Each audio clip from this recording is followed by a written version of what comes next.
갈라디아서는 한마디로 갈라지지 않으려면 교회 공동체로부터 하나님으로부터 갈라지지 않으려면 어떻게 해야 되는가? 라고 말한다고 했지요. 말세에는 외적인 위협과 유혹, 또 내적인 위협과 유혹들이 넘쳐나는 시대입니다. 거짓 교사들로 말미암아 고통하는 시대가 말세입니다. 교회 공동체와 성도를 무너뜨리는 가장 불변하는 과거, 현재, 미래의 사단의 전략은 복음을 전하는 자와 성도들 사이, 또 성도와 성도 사이에 이간질을 하여서 그 복음을 전하는 자의 진정성을 무너뜨리고 성도들 사이의 진정성을 무너뜨려서 결국 분열시키는 것입니다. 불신케하는 것입니다. 그리하여 교회 공동체 속에 또 성도들 속에 예수님이 복음이 주인되지 못하게 하는 것이 사단의 전략입니다. 다시 말해서 성령으로 복음으로 시작했다가 육체로 세상의 방법으로 나가게 하는 것이 사단의 전략입니다. 그러면 안 되잖아요. 성령으로 시작했다가 어제 말했잖아요. 성령의 열매를 거두어야 되잖아요. 맞죠?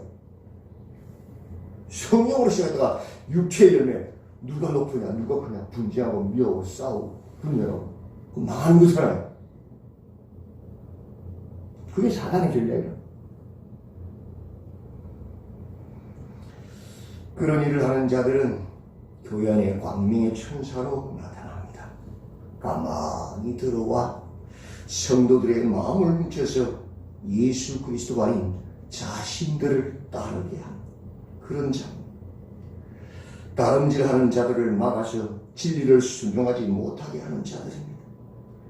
그들의 열심은 좋은 뜻이 아니요 오직 교회와 성도를 이간시켜서 우리로 하여금 세상에 대하여, 사람에 대하여, 그들에 대하여 열심을 내게 하는 것이 그들의 목적입니다. 그것을 알아요. 누구만 따라가야 되면요? 예수님, 사람 아닌 예수님. 복음만 따라. 이게 성경이고 성경. 그러므로 어제 바울은 말했습니다. 적은 누룩이 온 dun이에 퍼진다. 너희를 요동케 하는 자들을, 교회를 어지럽게 하는 자들을 분별하고 스스로 베어버리라. 할례란 말을 이렇게 쓰고 있거든. 왜? 그 율법주의자들이 할례를 가지고 너희가 세례받았지만 할례도 받아야 된다. 너희가 예수 믿었지만 율법도 지켜야 된다. 라고 계속 강조하는 할례. 대표가 다른 거 할례거든. 그래서 너희도 할례를 받아. 그들을 배워버려. 그들도 할례시켜버려. 할례는 표피를 베는 거잖아요. 그들을 너희 마음에서 배워버려. 없애버려. 그런 거 따라가면 죽는다는 율법주의자들. 그래서 핵심은 스스로 배워버려. 그들. 너희 마음에서 떠나게 하여서 그런 자들. 굳건하게 복음 위에 서서 다시는 종의 멍에를 매지 마라. 다시는 그런 종의 멍에를 매지 마라. 너희를 어지럽게 하는 자들을 스스로 배워버리기를 원하노라. 배워버리라. 그런 것들. 그게 핵심인 거지.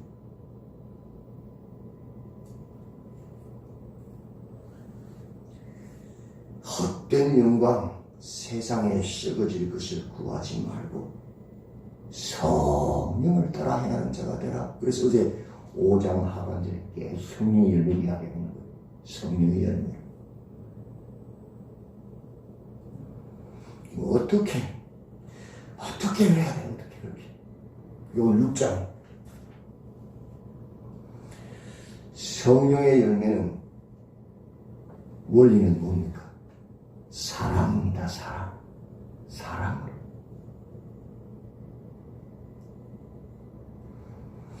사랑을 이루는 방법이 육신을 쫓는 것이 아니라 성령을 따라야 하는 거잖아요. 그죠? 그게 성령의 열매잖아요. 현실적으로 성령으로 사는 사람, 삶 속에서 사랑을 이루는 구체적인 방법을 오늘 6장이 말씀하고 있습니다. 1절부터 5절에는 소극적인 방법. 1절 보십시오. 형제들아, 사람이 만일 무슨 범죄한 일이 드러나거든 신령한 너희는 성령을 따라 사는 너희는 끝없는 너희는 그죠? 이 더 이상 육신을 따라 육구를 따라 살지 않잖아요. 그죠? 복음을 따라 살잖아요. 그 신령한 너희는 온유한 심령으로 그러한 자를 바로 잡고, 먼저 바로 잡는 게 사랑, 덮고 넘어가는 게 사랑 아니죠. 바로 잡는 게 사랑의 시작. 뭐든지 잘못되면 바로 잡아야 돼요. 진리로 돌이키는 게 시작. 그게 사랑이에요. 너 자신을 살펴보아. 너도 시험을 받을까 두려워라. 그리고 너 자신도 한번 살펴봐라. 너도 떠나 있지 않는지 보고를 했어. 너의 방법이 잘못된 것은 아닌지 돌아보라. 너희가 짐을 뭐라고요? 서로 지라.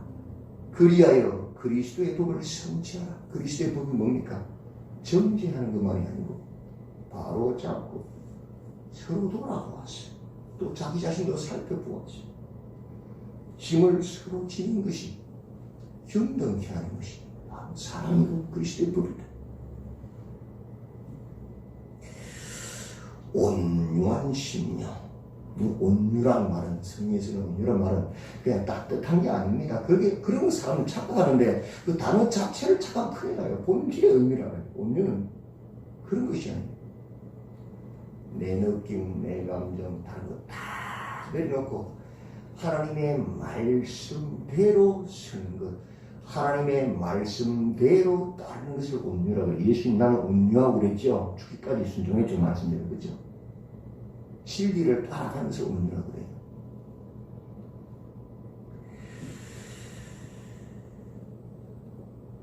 짐을 서로 지라. 예수님 말씀하셨잖아요. 수고하고 무거운 짐진 자들아 다 내게 오라.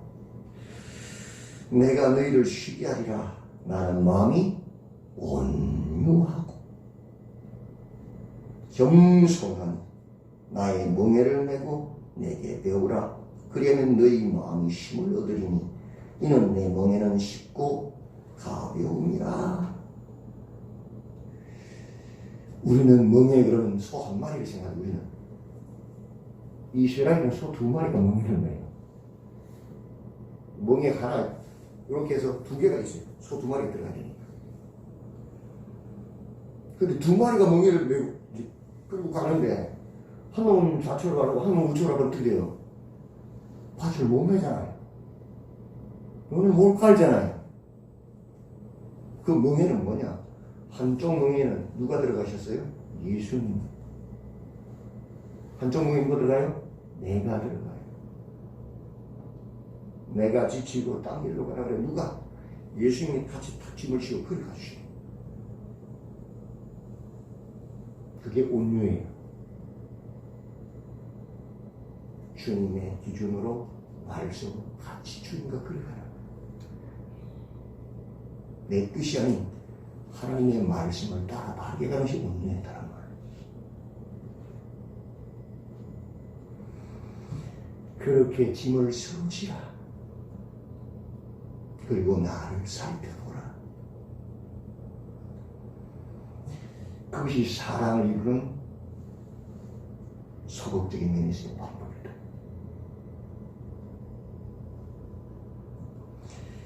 (6절부터 10절) 적극적인 면에서의 방법입니다.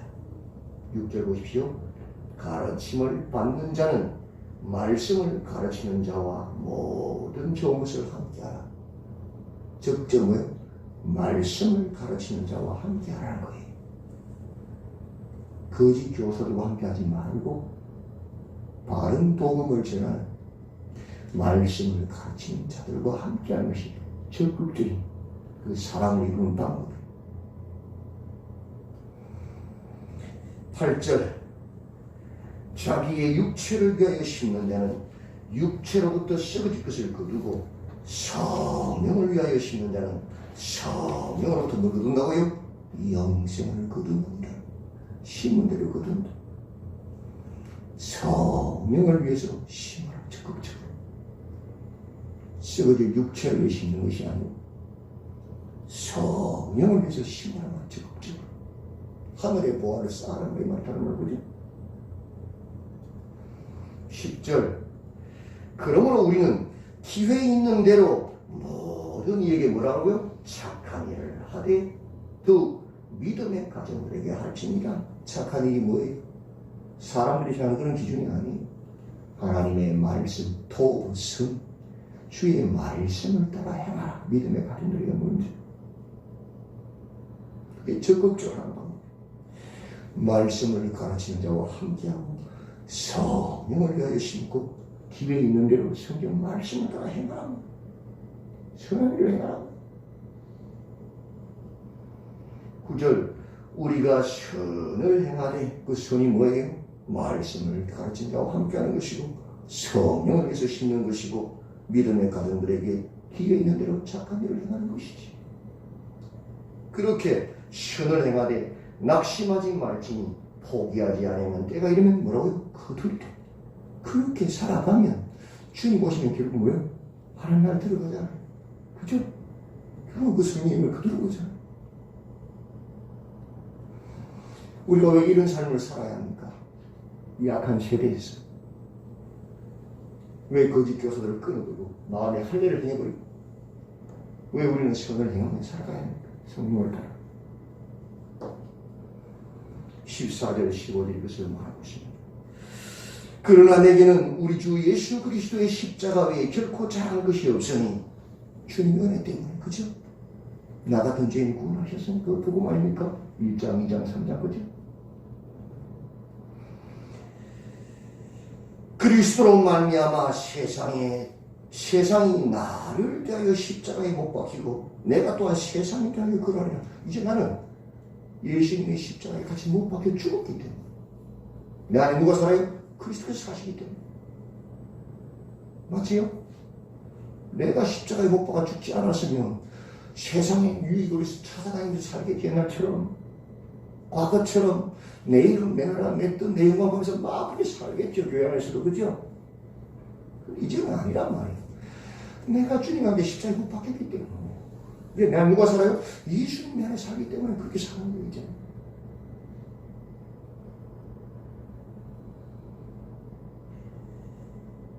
(15절) 할례나 무할례가 아무것도 아니라고 이제는 아니라고 거듭났기 때문에 율법과 살지 않아요. 오직 새로 지으심을 받은 것만이 중요하니라. 성령으로 거듭나는 것, 예수 그리스도로 새롭게 태어나는 것, 성령의 법을 따라 사는 것이 중요하죠. 할례자들, 율법자들이 말하는 할례를 받았느냐 할례를 안 받느냐 그 중요한 거 아니라. 이게 내한테 아무 의미 없다. 왜? 나는 그리스도와 함께 십자가에 못 박혔기 때문에. 내가 예수님 살기 때문에. 중요한 거예요. 그 예수님 성령과 동행하는 게 상당히 중요한 거죠. 그죠?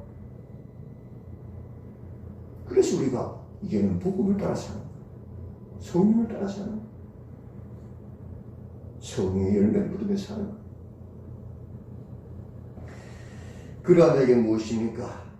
16절 무릇 이 규례를 행하는 자 성령의 법을 따라 사는 자에게와 하나님의 이스라엘에게 평강과 긍휼이 있을지어다.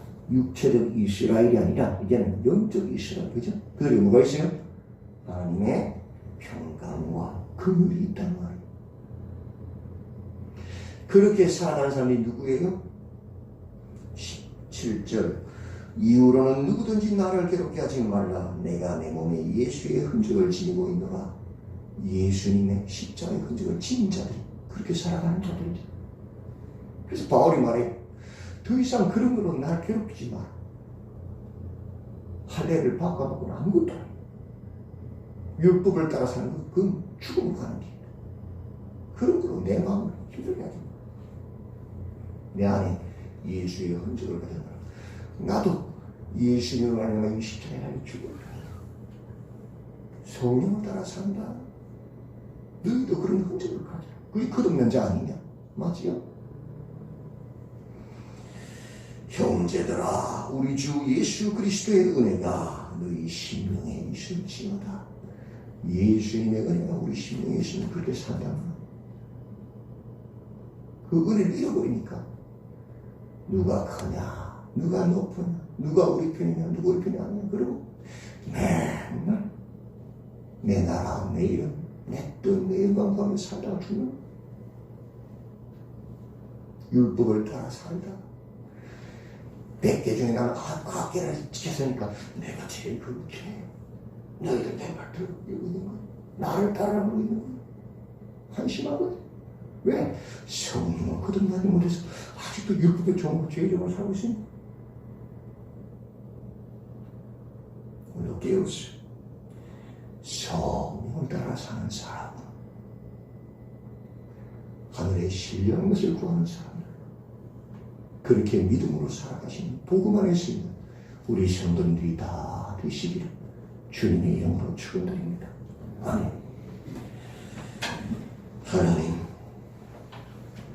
하나님의 교회에서, 하나님의 나라에서 구원에서 떨어지지 않으면, 멀어지지 않으면, 갈라지지 않으면 오직 그리스도의 복음에 서라고 하셨습니다. 오직 복음에 서야만 하나님 나라를 보고 들어갈 수 있다고 하셨습니다. 육체를 따르면 율법에 속한 자가 아니라 율법의 요구를 넘어서는 성령의 법을 따르는 사람들로 우리가 온전히 서게 하소서. 우리 안에 범죄한 일이 드러났을 때 그러한 자들을 바로잡게 하시고, 또 그러한 일을 통하여 나는 복음에 바로 서는 일을 스스로 돌아보게 하여 주시옵소서. 짐을 서로 지고 하나님의 말씀을 따라 온유한 심령으로 그 복음의 진리를 따라 살펴보게 하시고 멍에를 함께 메고 가시도록 도와주시옵소서. 말씀을 가르치는 자와 함께하면 오직 성령을 위하여 심는 자가 되게 하시고, 기회 있는 대로 착한 일, 하나님의 뜻을 행하는 믿는 자로 서게 하여 주시옵소서. 우리가 그리스도로 말미암아 십자가에 못 박힌 자로 깨닫게 하시고 새로 지으심을 받은 자로 살아가게 하시고, 더 이상 육체를 따라 사는 자가 아니라 새로 지음을 받은 자로 예수의 흔적을 가진 자로 살아가도록 도와주시옵소서. 예수님의 이름으로 기도드리옵나이다.